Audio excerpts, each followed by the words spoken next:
अस्सलाम वालेकुम स्टूडेंट्स, उम्मीद है आप तमाम लोग खैरियत से होंगे। मेरा नाम मोहम्मद उमर खान है और आप देख रहे हैं लर्न अप पाकिस्तान। आज के इस लेक्चर से हम पाकिस्तान स्टडीज़ को प्रिपेयर करना स्टार्ट कर रहे हैं। आप किसी भी कंपटीशन एग्ज़ाम के लिए प्रिपेयर कर रहे हैं, चाहे वो पंजाब पब्लिक सर्विस कमीशन की तरफ से कंडक्ट होता है, फेडरल पब्लिक सर्विस कमीशन की तरफ से कंडक्ट होता है, या किसी भी और सर्विस कमीशन जो कि प्रोविंशियल है या किसी और टेस्टिंग सर्विस की तरफ से कंडक्ट किया जाता है, तो आप जानते हैं कि एक MCQ नेचर का एग्ज़ाम जब कंडक्ट होता है तो उसमें पाकिस्तान स्टडीज़ का सब्जेक्ट जो है वो इंक्लूड किया जाता है। अब पाकिस्तान स्टडीज़ का ये सब्जेक्ट जो है, जब आप MCQs लेवल पे प्रिपेयर करना स्टार्ट करते हैं तो एक मिथ एग्जिस्ट करती है मार्केट में कि आप जाके कोई ऐसी किताब खरीदें जहां पर MCQs मौजूद हों, या किसी ऐसे नोट्स पे रिलाई करें जहां पर MCQs हों। फिर स्टूडेंट्स उनको क्रैम करना स्टार्ट करते हैं, और होता क्या है कि जब वो एग्जाम में जाते हैं तो जिस तरह के क्वेश्चंस वो क्रैम करके गए होते हैं, पेपर में वो क्वेश्चंस नहीं आते, लिहाजा वो स्टूडेंट्स जो है वो उस वैकेंसी के लिए क्वालिफाई नहीं कर सकते। तो मैंने अक्सर आपको बताया है कि वन पेपर एग्जाम को प्रिपेयर करने का बेहतरीन तरीका ये है कि आप जो है डिस्क्रिप्टिव लेवल पे चीजें प्रिपेयर करें।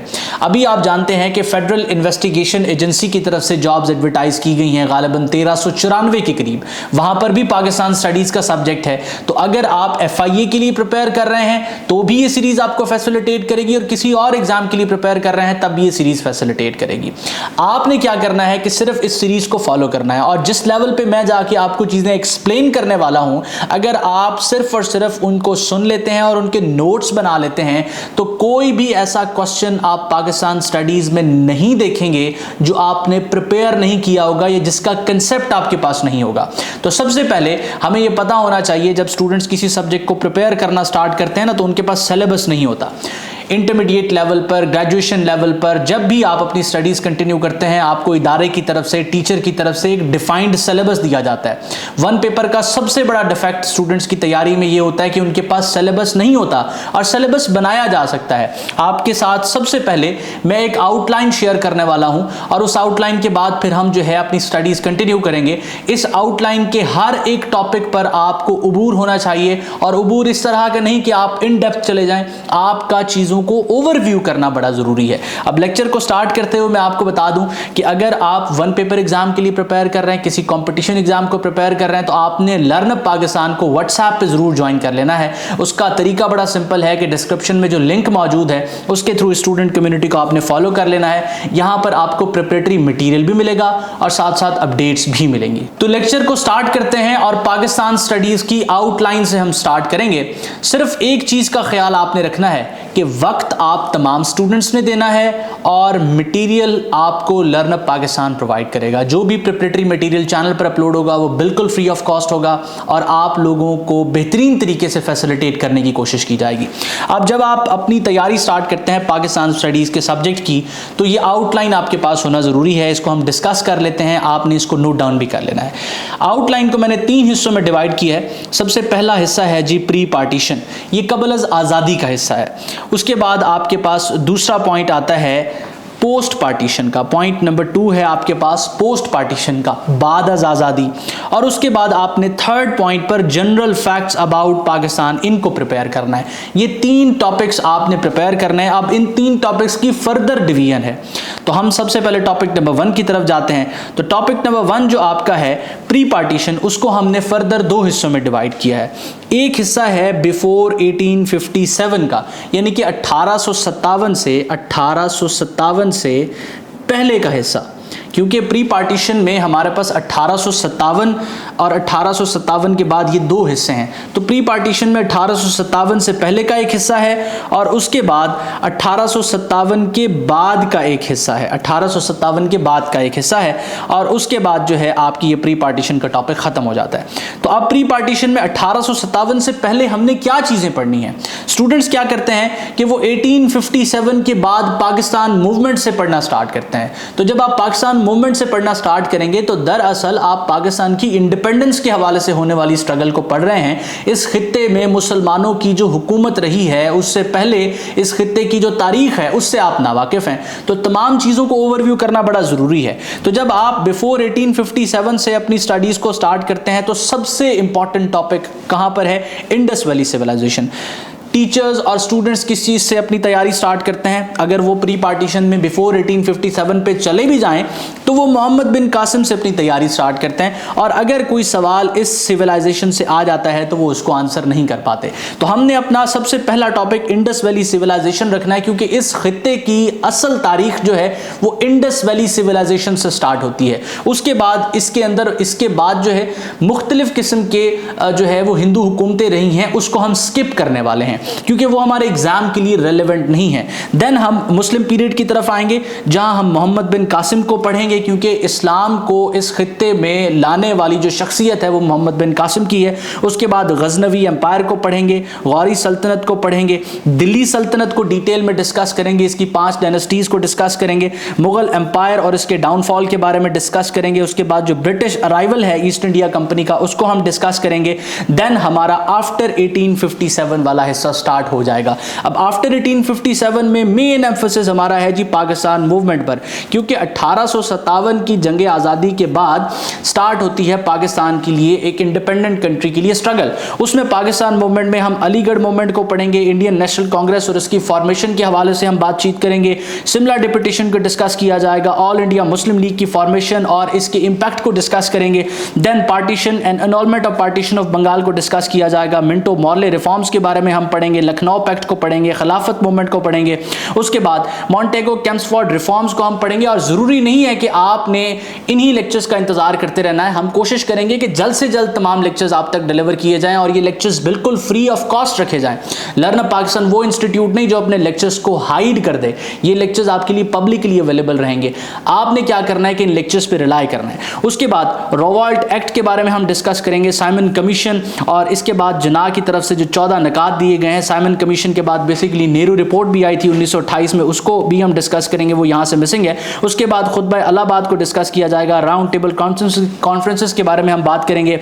उसके बाद गवर्नमेंट ऑफ इंडिया एक्ट को डिस्कस करेंगे, कांग्रेस की मिनिस्ट्रीज जो 37 से 39 तक रही हैं उसके बारे में हम बात करेंगे। उसके बाद हम पाकिस्तान रेजोल्यूशन को डिस्कस करेंगे, जनरल इलेक्शंस को डिस्कस करेंगे, कैबिनेट मिशन प्लान को डिस्कस करेंगे, 3 जून का जो पार्टीशन प्लान था उसको हम डिस्कस करेंगे, और रेड क्लिफ अवार्ड के हवाले से भी हम डिस्कस करेंगे। तो यहां पर आपका जो प्री पार्टीशन का हिस्सा है वो खत्म हो जाएगा। तो आप लोगों को मैं for the sake of revision बता देता हूं कि कबल अज़ आज़ादी को हमने 2 हिस्सों में डिवाइड किया। एक रेफरेंस पॉइंट हमने माना 1857, तो कबल अज़ आज़ादी में 1857 से पहले का एक हिस्सा है और एक हिस्सा 1857 के बाद तक का है जो कि हमारे पास 1947 तक चलता है। अब 1947 में डेफिनेटली आज़ादी हासिल कर ली जाती है। उसके बाद पोस्ट पार्टीशन की तरफ हम बढ़ते हैं और सबसे इंपॉर्टेंट जो हमारी कॉन्स्टिट्यूशनल स्ट्रगल है, और उसके बाद हमारा पहला आइन है, उसके बाद माशाल्लाह है, अयूब खान का रजीम है, देन हमारा दूसरा आइन आता है, उसके बाद दूसरे आइन को एब्रोगेट कर दिया जाता है, पहले जनरल इलेक्शंस पाकिस्तान में होते हैं, फॉल ऑफ ढाका होता है, थर्ड कॉन्स्टिट्यूशन को हम डिस्कस करेंगे, लैंडमार्क जो मुख्तलिफ केसेस हुए हैं उनके हवाले से हम ओवरव्यू करेंगे। तो हमारी कोशिश ये होगी कि इस लेवल पे जाके इन टॉपिक्स को पढ़ें कि आपके लिए इनको अंडरस्टैंड करना, समझना आसान हो जाए, ताकि फिर जिस लेवल का एमसीक्यू भी बनाया जाए आप उसको बआसानी आंसर कर सकें। उसके बाद हम जो है वो ज़िया का मार्शल लॉ और सस्पेंशन ऑफ 1973 कॉन्स्टिट्यूशन को देखेंगे, 88 से 99 तक गवर्नमेंट ऑफ पाकिस्तान जो रही हैं उनको हम डिस्कस करेंगे, मुशर्रफ के एरा को डिस्कस किया जाएगा, देन 2008 से 2025 तक के एरा को हम ओवरव्यू करेंगे। तो इस तरीके से आपका पोस्ट पार्टीशन का सेक्शन भी कवर हो जाता है। अगर आप ये 2 सेक्शंस प्रिपेयर कर लेते हैं, सेक्शन नंबर 1 है आपका पोस्ट पार्टीशन और सेक्शन नंबर 2 है आपका सेक्शन नंबर 1 बेसिकली है आपका प्री पार्टीशन और सेक्शन नंबर 2 है आपका पोस्ट पार्टीशन। तो ये 2 सेक्शंस प्रिपेयर करने के बाद आप ऑलमोस्ट 70% पाकिस्तान स्टडीज को प्रिपेयर कर लेते हैं। उसके बाद 30% कहां पे रहती है? तो 30% रहती है जी जनरल फैक्ट्स अबाउट पाकिस्तान। आप देखते हैं कि लार्जेस्ट, लॉन्गेस्ट, ओल्डेस्ट, इनके हवाले से फैक्ट्स पूछ लिए जाते हैं, रिवर्स के हवाले से पूछा जाता है, कैनाल्स के हवाले से पूछा जाता है, बैरेजेस के हवाले से पूछा जाता है, डेजर्ट्स के हवाले से पूछा जाता है, माउंटेन्स और माउंटेन रेंजेस के हवाले से, माउंटेन पासेस के हवाले से, ग्लेशियर्स के हवाले से क्वेश्चन किए जाते हैं। इसके साथ साथ दोआब्स के हवाले से, आइलैंड्स के हवाले से, प्लेटूज के हवाले से, फेमस आर्कियोलॉजिकल साइट्स के हवाले से सवाल किए जाते हैं। तो अगर आप इस सीरीज पर रिलाई करते हैं तो ये वो मुकम्मल आउटलाइन है जिसको हम पाकिस्तान स्टडीज में कवर करने वाले हैं। और अगर आप सिर्फ और सिर्फ लेक्चर्स ही सुन लेते हैं ना, इन लेक्चर्स को सुन के नोट्स बना लेते हैं, तो ये आपका सारा सब्जेक्ट कवर हो जाएगा। इसके बाद फिर रिलाई करना है तो किसी किताब पे रिलाई करें, किसी रिसोर्स पे जहां से आपको एमसीक्यूज मिल सकें उस पे रिलाई करें। अब एक एमसीक्यूज की फ्री रिसोर्स लर्नअप पाकिस्तान की तरफ से भी बनाई गई है, mcqs.learnuppakistan.com, उसका लिंक भी आपको डिस्क्रिप्शन में मिल जाएगा, उसको भी आप फॉलो कर सकते हैं।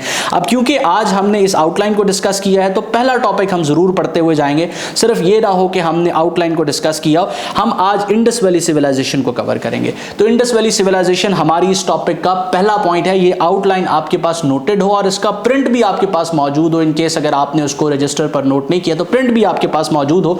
जो टॉपिक पढ़ते जाएं उसको टिक करते जाएं और उसके बाद नेक्स्ट टॉपिक की तरफ मूव करते जाएं। अच्छा, इस लेक्चर में मजीद आगे बढ़ते हुए मैं आप तमाम स्टूडेंट्स को बता दूं कि अगर आप FIA के लिए प्रिपेयर कर रहे हैं तो आप हमारा प्रिपरेटरी बैच भी ज्वाइन कर सकते हैं। इस प्रिपरेटरी बैच पर आप तमाम स्टूडेंट्स के लिए 50% डिस्काउंट भी ऑफर किया जा रहा है। अब इस बैच में आपको कैसे फैसिलिटेट किया जाएगा ये तमाम डिटेल्स हमारी टीम आपको प्रोवाइड करेगी। तो सबसे पहला टॉपिक हमारा इंडस वैली सिविलाइजेशन का है। इंडस वैली सिविलाइजेशन आप जानते हैं कि तहजीब को कहा जाता है। सबसे पहले तो इस टाइमलाइन को समझते हैं। मैं ये प्रिज्यूम कर रहा हूं कि स्टूडेंट्स जो हैं उनकी अंडरस्टैंडिंग के लिए तमाम बेसिक चीज़ें समझा दी जाएं। तो अब यहाँ इस टाइमलाइन को आप अंडरस्टैंड कर रहे हैं। इस टाइमलाइन को BCE, CE, AD इस तरह की टर्मिनोलॉजीज अक्सर स्टूडेंट्स जो कमीशन एग्जाम की तैयारी करते हैं उनको नहीं पता होता। तो किसी भी तारीख के इवेंट को पढ़ते हुए ज़रूरी है कि आपको ये डेट्स पता हो। अब इन डेट्स को समझने का बड़ा आसान तरीका है। जब भी तारीख के बारे में बताया जाता है तो एक रेफरेंस पॉइंट माना जाता है। रेफरेंस पॉइंट को पकड़ते हुए आपको तारीख का एक इंसिडेंट बताया जाता है। फॉर एन एग्जांपल हम बात करते हैं कि आज से 5000 साल पहले, अब आज से जो है आज के दिन को हमने एक पॉइंट ऑफ रेफरेंस बनाया है और एक तारीख के वाक़ये को आपके साथ शेयर किया है। इसी तरीके से जब भी आप तारीख की किसी जो है वो इवेंट का तस्करा करते हैं तो ये डेट्स आपको पता होना ज़रूरी हैं। तो यहाँ पर मैं आपके लिए जो है एक चीज़ ड्रॉ कर रहा हूं और ये हिस्टोरियंस ने जो है वो इसके ऊपर रिलाई किया, इसको इस मेथोडोलॉजी को क्रिएट किया ताकि वो मुख्तलिफ इवेंट्स को आसानी से बयान कर सकें। तो हज़रत ईसा की जो तारीख़ पैदाइश है उसको यहाँ पर पॉइंट ऑफ रेफरेंस माना जाता है। हज़रत ईसा की तरफ की जो है वो तारीख़ पैदाइश है उसको पॉइंट ऑफ रेफरेंस माना जाता है और उस पॉइंट ऑफ रेफरेंस से जितने भी इंसिडेंट पहले हुए हैं उसको हम रेफर करते हैं BC से, बिफोर क्राइस्ट, या इसकी जगह पर लिखा जाता है BCE। अब BCE क्यों लिखा जाता है? जो लोग हजरत ईसा को पॉइंट ऑफ रेफरेंस नहीं बनाना चाहते वो BCE का इस्तेमाल करते हैं। BC और BCE दोनों सेम है। BCE stands for before common era. तो उनकी तारीख पैदाइश को जो है वो एक कॉमन पॉइंट माना जाता है और उससे पहले के जितने भी इवेंट्स हैं उसको BC के साथ जो है वो रेफर किया जाता है और उनकी तारीख पैदाइश के बाद के जितने रेफरेंस हैं उसको AD कहा जाता है, Anno Domini, in the year of Lord. और जो in the year of Lord AD को यूज नहीं करना चाहते वो एक दूसरा वर्ड यूज करते हैं जिसको हम CE कहते हैं, कॉमन एरा। तो अब अगर हम इस तारीख की तरफ नजर दौड़ाते हैं तो 2500 BCE से लेके 1600 BCE तक, यानी कि हजरत ईसा की तारीख पैदाइश से 2500 साल पहले इंडस वैली सिविलाइजेशन अपने उरूज पर होती है। यहाँ BCE लिखा हुआ है। तो हजरत ईसा की तारीख पैदाइश से 2500 साल का मतलब यह है कि 2500 साल तो ये हो गए। अब हजरत ईसा को इस दुनिया में आए यानी कि उनकी डेट ऑफ बर्थ से अब तक कितने साल हो चुके हैं? अब तक 2026 साल हो चुके हैं। तो अब आप क्या करेंगे कि 2500 को 2026 के अंदर जमा कर देंगे तो ये अप्रोक्सीमेटली आपके पास 5000 साल बनेंगे, 5000 ईयर्स।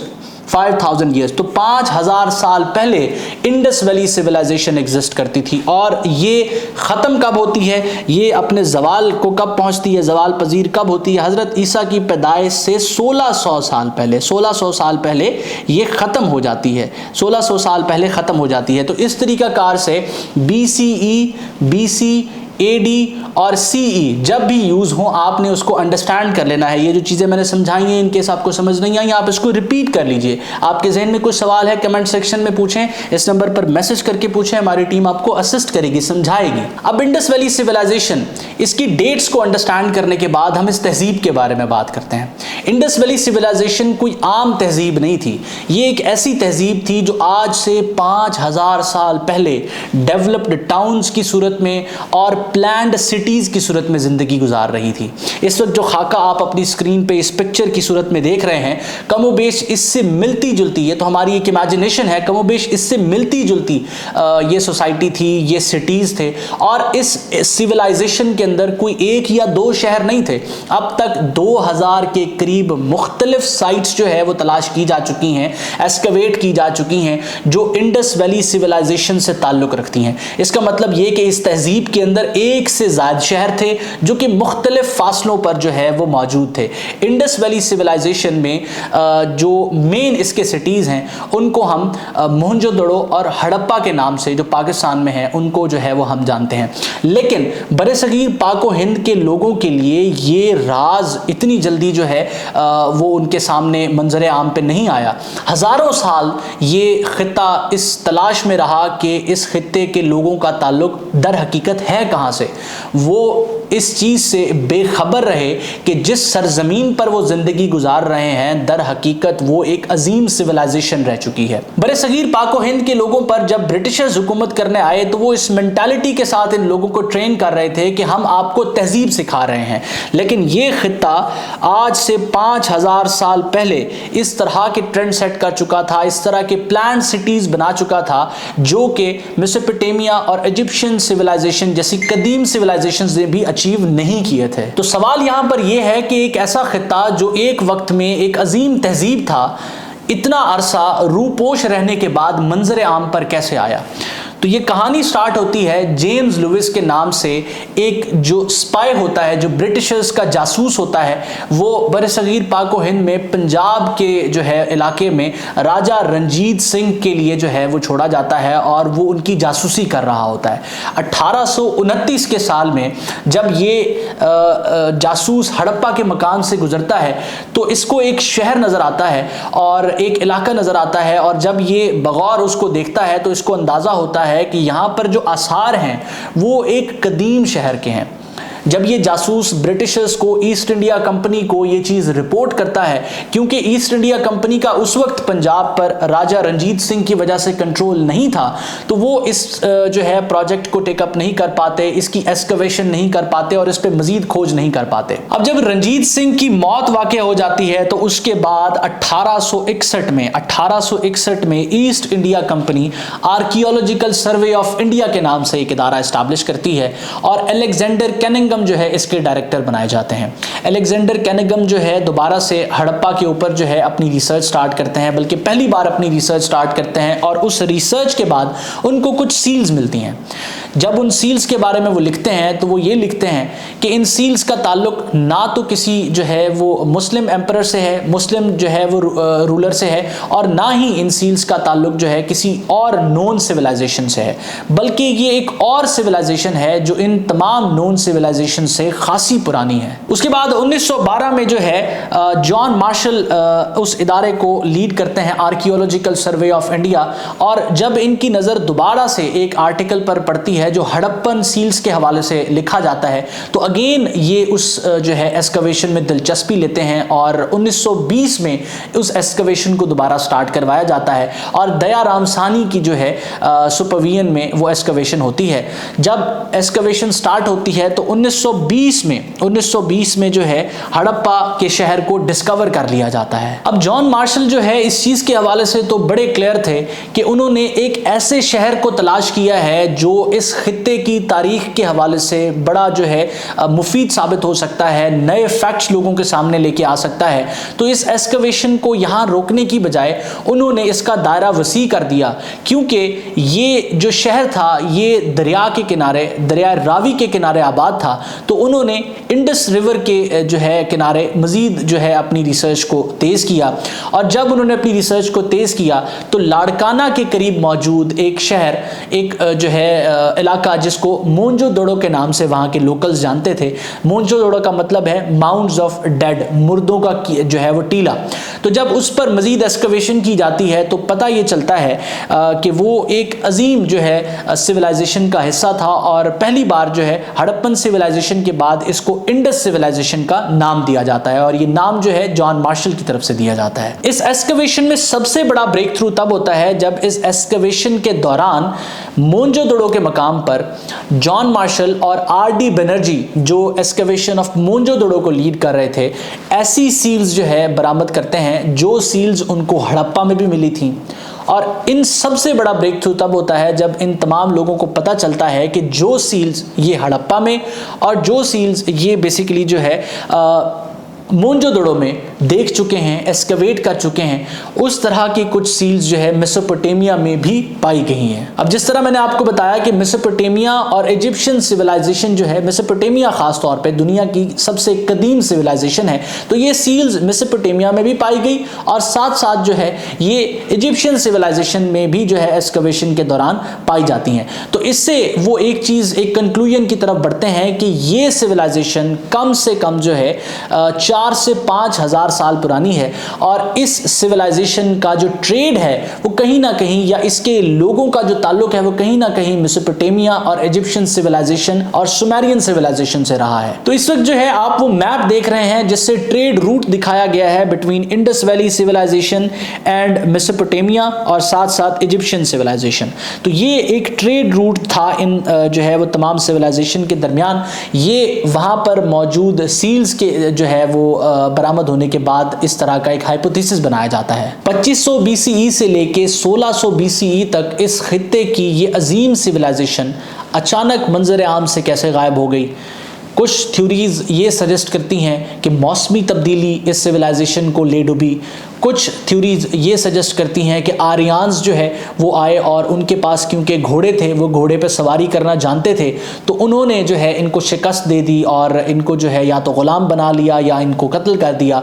और कुछ थ्योरीज ये सजेस्ट करती हैं कि सिविलाइजेशंस जो है वो एक ही दिन में ख़त्म नहीं हो जाया करती। सिविलाइजेशन वक्तन फ़वक्तन जो है जवाल का शिकार होती हैं, और उस जवाल में बहुत से फैक्टर्स कंट्रीब्यूट करते हैं। मौसमी तब्दीली भी हो सकती है, दरियाओं का सूख जाना भी हो सकता है, दरियाओं का रुख तब्दील कर लेना भी हो सकता है। तो ये सारे फैक्टर्स में जो सबसे आखिरी थ्योरी है वो मजबूत मानी जाती है। अब इंडस वैली सिविलाइजेशन की ये मुख्तसर कहानी डिस्कस करने के बाद हम उन फैक्ट्स की तरफ चलते हैं जो एग्जाम पर्सपेक्टिव से रेलेवेंट हैं, क्योंकि हमारा टारगेट ये है कि टॉपिक्स को अंडरस्टैंड करना है ताकि वो हमारे जहन में हमारी मेमोरी का हिस्सा बन जाएं, और उसके बाद एग्जाम पर्सपेक्टिव से इंपॉर्टेंट चीज़ों को पढ़ना है। अब ये जो बुलेट पॉइंट्स में आप फैक्ट देख रहे हैं ये एग्जाम रेलेवेंट फैक्ट्स हैं, और इसके बाद हम आपके साथ आपकी असेसमेंट के लिए कुछ इंपॉर्टेंट एमसीक्यूज भी शेयर करेंगे ताकि आप मुकम्मल तरीके से इस टॉपिक को प्रिपेयर कर लें। आपने इसको 1.5x 2x जिस स्पीड पर सुनना है आप सुन लें, जिसको रिपीट करना है आप रिपीट कर लें ताकि चीज़ें आपकी जो है वो मेमोरी का हिस्सा रहें। सबसे पहला हमारे पास बुलेट पॉइंट है, ये वही सारी चीज़ें हैं जो हम डिस्कस करते रहे कि Indus valley civilization was first identified in 1921। माज़त अगर मैंने वहाँ 1920 की तारीख लिख दी है तो ये 1921 की डेट है। 1920 से लेके वहाँ पर 1924 तक एक्सकवेशन चलती है, लेकिन 1921 के अंदर जो है वो हड़प्पा का शहर जो है डिस्कवर कर लिया जाता है। उसके बाद sir John Marshall served as the Director General of the Archaeological Survey of India during the major excavations at Harappa and Mohenjodaro. तो डेफिनेटली हमने डिस्कस किया कि सर जॉन मार्शल जो है उन्हीं की सुपरविजन में हड़प्पा डिस्कवर हुआ, और उन्हीं की काविशों की वजह से, कोशिशों की वजह से इंडस वैली सिविलाइजेशन को जो है एक्सकवेट किया गया और दुनिया तक इस अजीम सिविलाइजेशन के बारे में बात पहुंची। उसके बाद आप देख सकते हैं the term Indus valley civilization was first introduced by John Marshall. The civilization was initially referred as Harappan civilization. ये भी पूछा जाता है कि Indus valley civilization is also called Harappan civilization, और ये नाम जो है सर जॉन मार्शल की तरफ से दिया गया था। The approximate time period of the Indus valley civilization is 2500 BCE to 1600 BCE, यानी कि हज़रत ईसा मनुष्यता के इस दुनिया में आने से 2500 साल कबल ये सिविलाइजेशन अपने पीक पर थी और 1600 BCE का मतलब ये है कि उस वक्त ये जवाल पजीर हो चुकी थी। उसके बाद नेक्स्ट आप देख सकते हैं कि Harappa was located on the bank of Ravi river, ये क्वेश्चन भी पूछ लिया जाता है।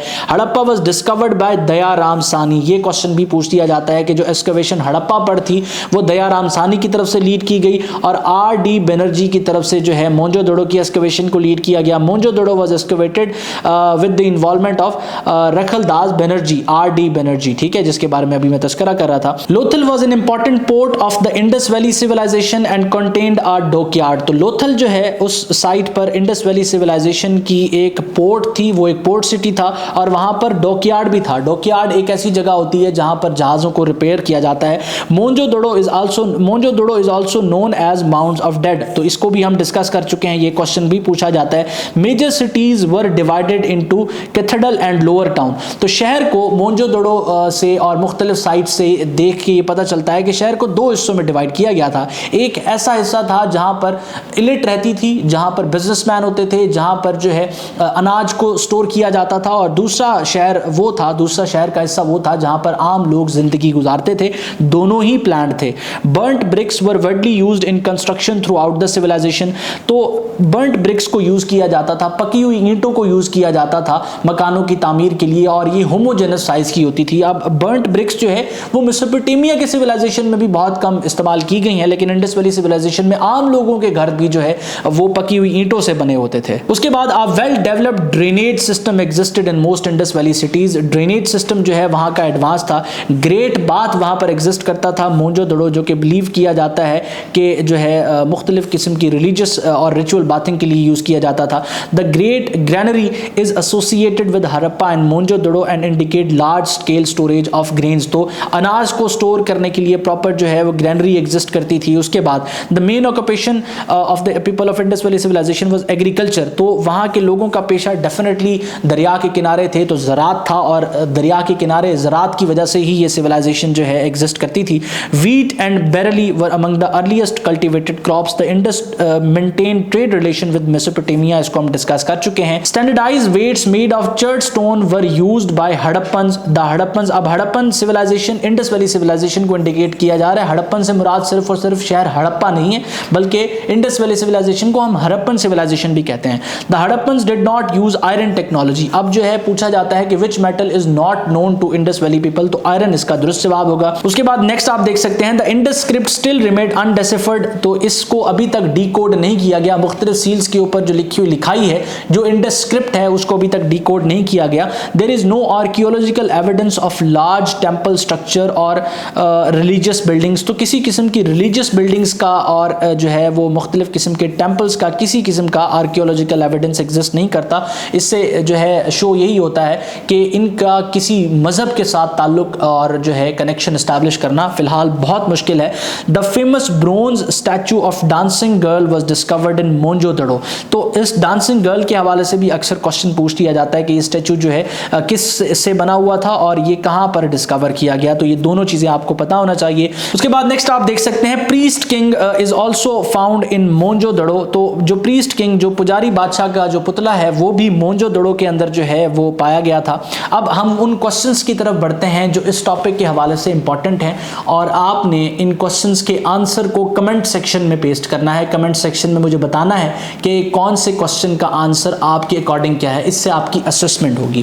क्वेश्चन नंबर 1 है कि which Indus valley site was discovered by Rakhaldas Banerjee, तो R.D. बनर्जी की तरफ से कौन सी इंडस साइट को डिस्कवर किया गया था। अब आप देख रहे हैं कि ये क्वेश्चन अगर आपने टॉपिक को डिस्क्रिप्टिवली अंडरस्टैंड करने के बाद सॉल्व करना है तो आपके लिए बड़ा आसान है इसको सॉल्व करना, और अगर आप इसको क्राम करते रहेंगे तो इन मौसूफ का नाम ही आपको भूल जाएगा।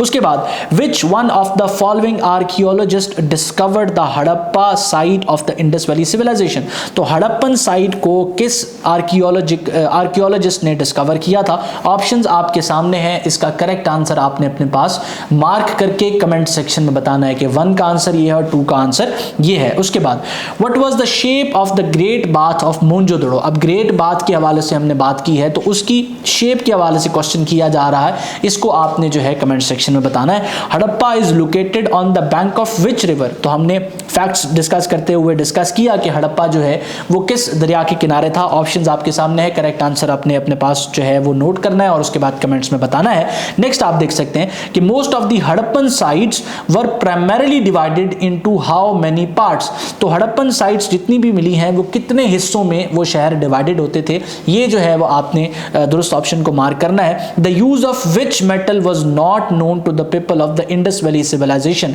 तो ऑप्शंस को आपने रीड आउट करना है और करेक्ट आंसर जो है अपने पास मार्क करना है।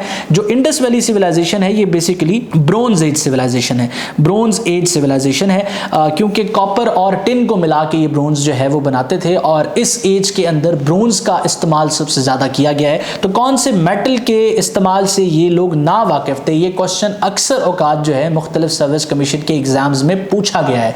तो मैं उम्मीद करता हूं ये लेक्चर जिसमें हम डिस्क्रिप्टिवली कवर करना चाह रहे थे इंडस वैली सिविलाइजेशन के टॉपिक को, हमारी आउटलाइन में सबसे पहला जो टॉपिक था उसमें मैं कामयाब हुआ हूं और आपने जो है इन चीज़ों को अंडरस्टैंड किया है। हमारा पहला टॉपिक हम जो है वो कवर कर चुके हैं जो कि इंडस वैली सिविलाइजेशन है, इंडस वैली सिविलाइजेशन है, इसको हमने कवर कर लिया है। अब नेक्स्ट जो हमारा होगा वो मोहम्मद बिन कासिम से ऑनवर्ड हम टॉपिक्स को डिस्कस करेंगे और कोशिश करेंगे कि जितना आसान हो सके आपके लिए उसको सिंप्लीफाई किया जाए। आपकी सिर्फ और सिर्फ रिस्पॉन्सिबिलिटी ये है कि आपने लेक्चर्स को कंप्लीट देखना है और इन केस आपको ये लेक्चर्स हेल्पफुल लगते हैं तो इनको उन तमाम ग्रुप्स में उन तमाम दोस्तों के साथ शेयर कीजिए जो वन पेपर एग्जाम को प्रिपेयर कर रहे हैं ताकि वो भी इससे मुस्तफीद हो सकें। अल्लाह आपका हामी नासिर हो। हमेशा आप तमाम स्टूडेंट्स की कामयाबी के लिए दुआ गो। उमर खान और उसकी टीम। अल्लाह हाफ़िज़।